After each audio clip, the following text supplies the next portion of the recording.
नमस्कार दोस्तों, मैं हूँ शैलेंद्र। स्वागत है आपका मेरे YouTube चैनल पर। आज की कहानी का शीर्षक है युधिष्ठिर और यक्ष, जो महाभारत से ली गई है। तो चलिए सुनते हैं आज की कहानी। पुरानी बात है, हस्तिनापुर में राजा शांतनु राज्य करते थे।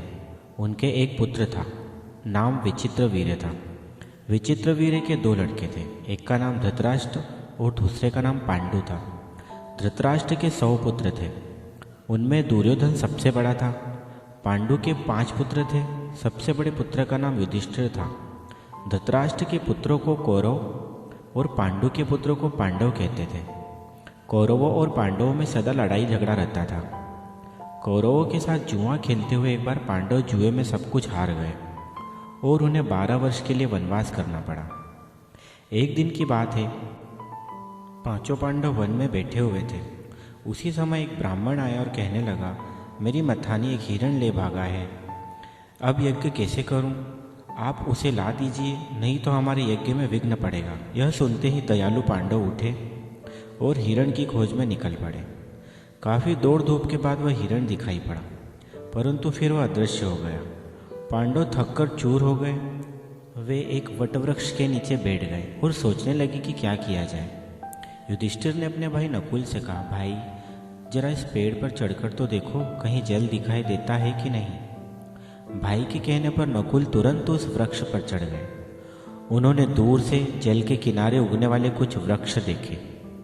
वृक्षों के पास उन्हें सारस पक्षियों की बोली भी सुनाई दी। जल मिलने की आशा से नकुल उसी ओर चल पड़े।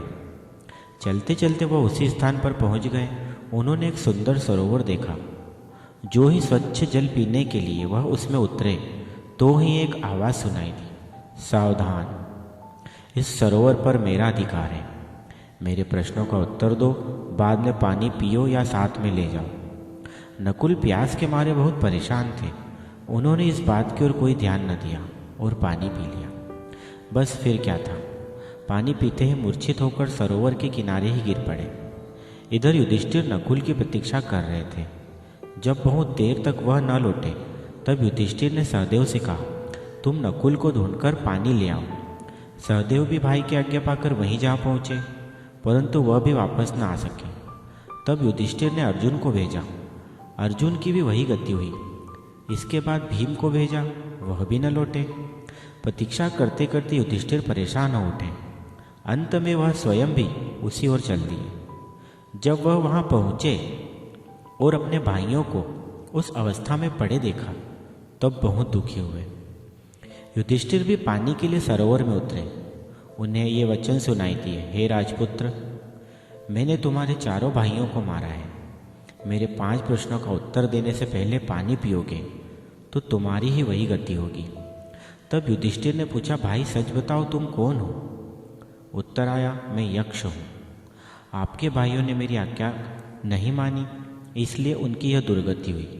क्या तुम मेरे प्रश्नों का उत्तर देने के लिए तैयार हो? युधिष्ठिर ने कहा, अवश्य, आप प्रश्न करें, मैं आपके प्रश्नों का उत्तर दूंगा। यक्ष ने प्रश्न किया, पृथ्वी से अधिक गौरव किसका है?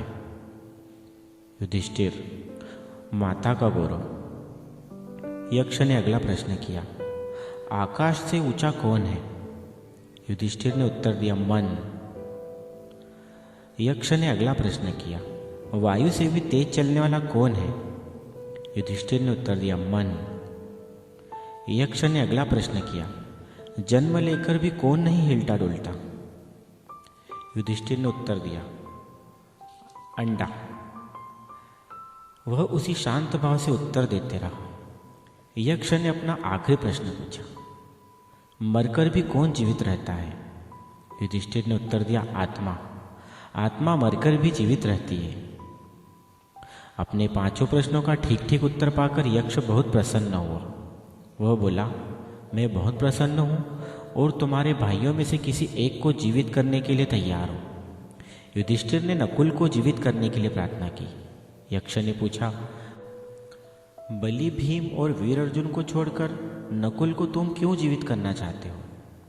युधिष्ठिर ने कहा, मैं धर्म को कभी नहीं छोड़ूंगा। कुंती और माद्री हमारी माताएं हैं।